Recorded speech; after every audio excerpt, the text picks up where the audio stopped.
हम्म, नमस्कार। आज हम अर्थव्यवस्था के विषय में पढ़ने वाले हैं। जैसा कि हम सब जानते हैं, किसी भी अर्थव्यवस्था की आर्थिक क्रियाएं मुख्यतः 5 प्रकार की होती है। किसी भी अर्थव्यवस्था की आर्थिक क्रियाएं मुख्यतः उत्पादन, उपभोग, विनिमय, वितरण और राजस्व या लोक वित्त। क्या हुआ? किसी भी अर्थव्यवस्था की मुख्यतः 5 आर्थिक क्रियाएं होती है: उत्पादन, उपभोग, विनिमय, वितरण और राजस्व या लोक वित्त। अब कहिएगा कि उत्पादन क्या होता है? तो उत्पादन का मतलब होता है किसी वस्तु की उपयोगिता में वृद्धि करना। किसी वस्तु की उपयोगिता में वृद्धि करना उत्पादन कहलाता है। उत्पादन क्या हुआ? किसी वस्तु की उपयोगिता में वृद्धि करना। जैसे मान लीजिए लकड़ी है, कोई लकड़ी है, लकड़ी से अब कुर्सी बनाना, कोई भी कुर्सी पलंग बनाना, ये सब क्या हुआ? बनाने से उसकी उपयोगिता में वृद्धि हुआ। तो यही जो वृद्धि होता है उसी को हम उत्पादन कहते हैं। उत्पादन क्या हुआ? किसी भी वस्तु की उपयोगिता में वृद्धि करना उत्पादन कहलाता है। फिर क्या है? उपभोग। उपभोग मतलब हुआ किसी वस्तु का यूज करना, उपयोग करना। किसी वस्तु का उपयोग करना उपभोग कहलाता है। उत्पादन हो गया उपभोग। फिर है विनिमय। विनिमय का मतलब होता है आदान प्रदान। आदान प्रदान अर्थात अर्थव्यवस्था में विनिमय को क्या कहा जाता है? खरीद बिक्री करना। किसी भी वस्तु का उत्पादन किए, यूज किए, फिर उसको बेचे, खरीदे, ये हो गया विनिमय। फिर है वितरण। जो भी उत्पादन किए हैं, जो भी उत्पादन किए हैं, उत्पादन के जो साधन होते हैं उसमें सबको बांटना। उत्पादन के साधनों का वितरण या बांटना क्या कहलाता है? वितरण कहलाता है। फिर है राजस्व। राजस्व मतलब क्या होता है? सरकार या लोक वित्त, लोगों, सरकार की राजस्व, आमदनी, खर्च, इस सब का अध्ययन जो होता है राजस्व कहलाता है। तो एक अर्थव्यवस्था की मुख्य आर्थिक क्रियाएं हुआ उत्पादन, उपभोग, विनिमय, वितरण और राजस्व। अर्थव्यवस्था पूरा हम इसी पे मुख्यतः चलता है। उत्पादन, उपभोग, विनिमय, वितरण और राजस्व पे चलता है। किसी भी देश की अर्थव्यवस्था उत्पादन, उपभोग, विनिमय, वितरण, राजस्व पे चलता है। अब है कि उत्पादन के कौन कौन से साधन हैं, अर्थात हम किसी भी वस्तु का उत्पादन करते हैं, किसी भी वस्तु का उत्पादन करते हैं, उसके लिए क्या सब जरूरी होता है। मान लीजिए कोई उद्योगपति है, उद्योगपति कोई फैक्ट्री लगा रहा है, फैक्ट्री लगा रहा है तो उसके लिए क्या सब चाहिए? सबसे पहले तो भूमि चाहिए, जमीन चाहिए। सबसे पहले फैक्ट्री लगाने के लिए जमीन। तो अर्थात क्या हुआ? उत्पादन का साधन पहला हो गया भूमि। भूमि, उसके बाद क्या होता है? जमीन पे घर बनाना हो या कुछ भी करना हो तो उसके लिए क्या चाहिए? मजदूर अर्थात श्रम। तो भूमि, श्रम, फिर क्या हुआ? ये सब हुआ, भूमि हुआ, श्रम हुआ, उस सबको देने के लिए पूंजी चाहिए। क्या चाहिए? पूंजी, रुपया, पैसा। फिर क्या है? अब जो भी उद्योगपति है तो उसको साहसी कहा जाता है। कोई भी आदमी जो कि उद्योग का स्थापना करना चाहता है उसको साहसी, जो कि उद्योग का स्थापना करना चाहता है। तो उत्पादन के मुख्यतः कौन सा साधन हो गया? भूमि, श्रम, पूंजी और साहस। उत्पादन के मुख्य साधन हुए भूमि, श्रम, पूंजी और साहस। किसी भी अर्थव्यवस्था में उत्पादन के लिए भूमि चाहिए, श्रम मतलब मजदूर चाहिए, पूंजी रुपया पैसा और साहस। साहस मतलब हुआ जो कि उत्पादन करना चाहता है। ये हुआ।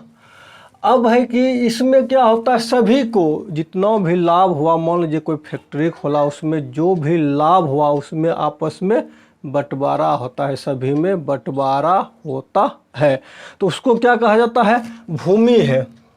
तो भूमि के बदले जो इसको पारिश्रमिक मिलता है। भूमि के बदले, कोई भूमि है जिससे हम लिए हैं, भूमि पे जो उत्पादन कर रहे हैं उसको तो कुछ चाहिए, उसको जो हम देते हैं भूमि के बदले उसको कहा जाता है लगान। भूमि के बदले जो भी प्रतिफल दिया जाता है उसको लगान कहा जाता है। भूमि के बदले जो प्रतिफल दिया जाएगा उसको लगान कहा जाता है। अब परीक्षा में आता है कि लगान, लगान क्या हुआ? तो डेविड रिकार्डो ने लगान का सिद्धांत दिया है। क्या है? भूमि की मौलिक और अविनाशी शक्तियों के बदले जो भी पारिश्रमिक दिया जाता है उसे लगान कहा जाता है। भूमि में क्या होता है? एक मौलिक गुण होता है, किसी कुछ भी करने का एक मौलिक गुण, और अविनाशी मतलब नहीं खत्म होने वाला गुण होता है। तो क्या हुआ? भूमि के मौलिक और अविनाशी शक्तियों के बदले, भूमि की मौलिक और अविनाशी शक्तियों के बदले देने वाले पारिश्रमिक को लगान कहा जाता है। तो भूमि के बदले लगान हुआ। अब लगान क्या हुआ? भूमि के बदले जो भी पारिश्रमिक दिया जाता है उसे लगान कहा जाता है। लगान का सिद्धांत किसने दिया है? डेविड रिकार्डो ने दिया है। डेविड रिकार्डो ने क्या कहा? भूमि की मौलिक और अविनाशी शक्तियों के बदले जो पारिश्रमिक दिया जाता है उसे लगान कहा जाता है। अब दूसरा क्या है? श्रम। श्रम मतलब क्या होता है? लेबर, मजदूरी, काम करना। श्रम के बदले जो भी उसको प्रतिफल मिलता है, कोई भी फैक्ट्री में लेबर है, मजदूर है, काम करता है, उसके बदले में जो कुछ भी मिलता है उसे मजदूरी कहा जाता है। भूमि का लगान, श्रम को क्या हुआ? मजदूरी। श्रम के बदले जो भी प्रतिफल प्राप्त होता है उसे मजदूरी कहा जाता है। तो मजदूरी हो गया। अब मजदूरी दो तरह का होता है, एक नगद मजदूरी और एक वास्तविक मजदूरी। नगद मजदूरी और वास्तविक। नगद क्या हुआ? जो कि रुपया पैसा के रूप में दिया जाता है, जो कि रुपया पैसा के रूप में दिया जाता है उसे नगद मजदूरी कहा जाता है। मान लीजिए कोई आदमी किसी फैक्ट्री में काम करता है, उसको 10,000 रुपया वेतन मिलता है। अब 10,000 रुपया वेतन जो हुआ रुपया के रूप में, उसको नगद मजदूरी कहा जाएगा। नगद मजदूरी क्या हुआ? रुपया पैसा के रूप में जो भी वेतन या पुरस्कार दिया जाता है उसे नगद मजदूरी कहा जाता है। और एक है वास्तविक मजदूरी। अब वास्तविक मजदूरी क्या हुआ? रुपया पैसा के अतिरिक्त जो भी अतिरिक्त सुविधाएं दिया जाता है। मान लीजिए कोई फैक्ट्री है, फैक्ट्री में किसी मजदूर को 10,000 रुपया दिया जा रहा है, प्लस अब 10,000 के साथ साथ रहने के लिए आवास दिया जा रहा है। आवास हुआ। फिर क्या हुआ? चिकित्सा सुविधा दिया जा रहा है। चिकित्सा में जो भी इलाज में खर्चा होता है, आवास हुआ, चिकित्सा हुआ।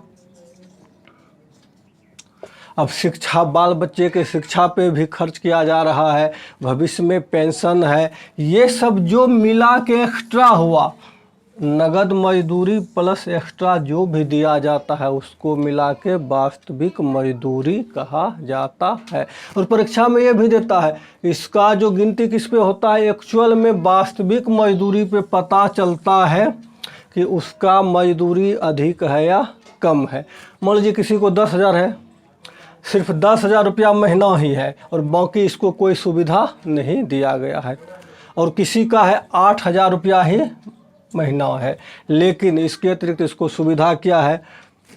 आवास रहने के लिए दिया गया है, चिकित्सा सुविधा दिया गया है, बच्चे के पढ़ाई के लिए शिक्षा का व्यवस्था किया गया है। तो इसमें क्या होगा? सब कुछ जोड़ने के बाद ये 10 से क्या हो जाएगा? अधिक हो जाएगा। तो ये जो हुआ, तो नगद मजदूरी कम है, लेकिन वास्तविक मजदूरी किसका अधिक होगा? इसका अधिक होगा। फिर क्या है? पूंजी। अब पूंजी के बदले जो भी पुरस्कार मिलता है उसे ब्याज कहा जाता है।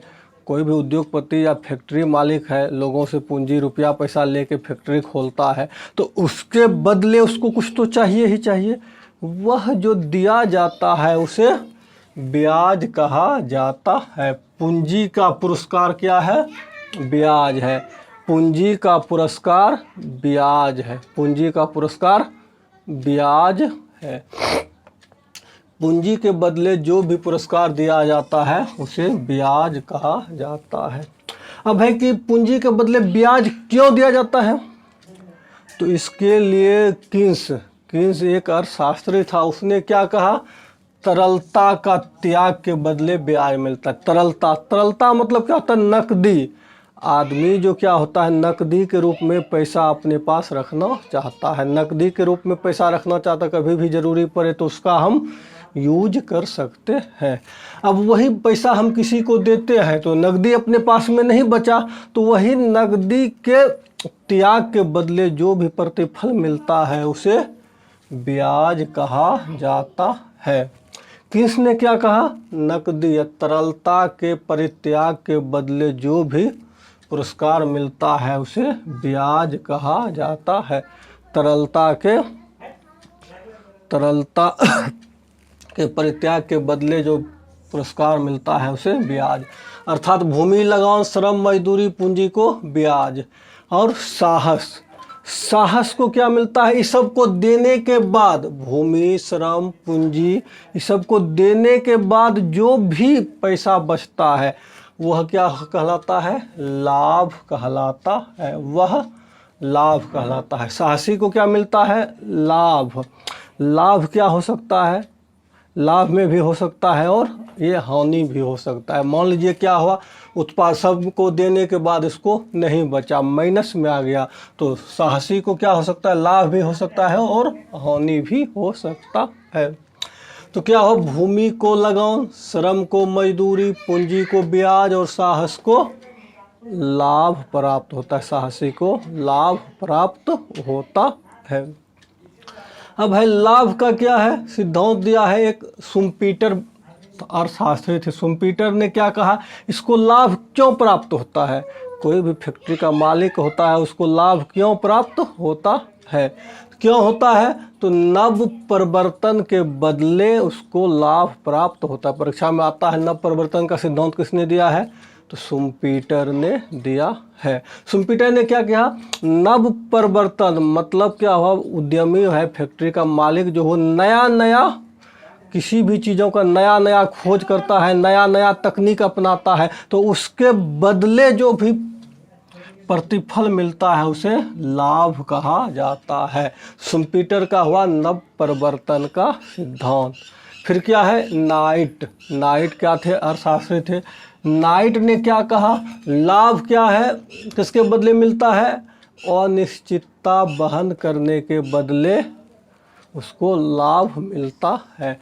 अनिश्चितता, क्योंकि साहसी जो होता है वह अनिश्चितता का सामना करता है कि इसमें हमको लाभ होगा कि घाटा होगा, क्या होगा, तो ये क्या हुआ, नाइट ने क्या कहा, अनिश्चितता वहन करने के प्रतिफल के रूप में लाभ प्राप्त होता है। अब क्या होता है, अनिश्चितता दो तरह का होता है, जोखिम जो होता है दो तरह का, एक तो ज्ञात जो कि पहले से मालूम है, अब जैसे हुआ कि कहीं बाढ़ आ गया, कुछ आ गया, ज्ञात है, तो उसका आदमी पहले से क्या करके रखता है, बीमा करा के रखता है।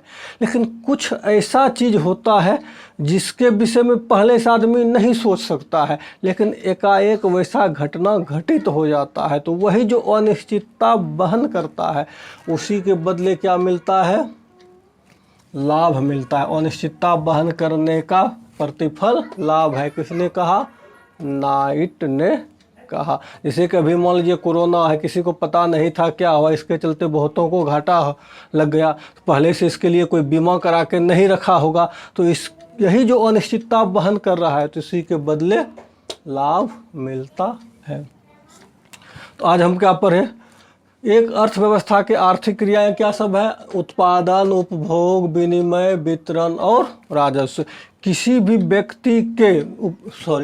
वस्तु के उपयोगिता में वृद्धि करना, उत्पादन, उसका यूज करना, उपभोग, विनिमय मतलब खरीद बिक्री करना, वितरण मतलब सबको आप बांटना, और राजस्व आमदनी, सरकार की आमदनी, देश की आमदनी, खर्च, ये हो गया। अब उत्पादन का मुख्य साधन है भूमि, श्रम, पूंजी और साहस। भूमि के बदले क्या मिलता है, लगान, श्रम को मजदूरी, पूंजी को ब्याज और साहस को लाभ प्राप्त होता है।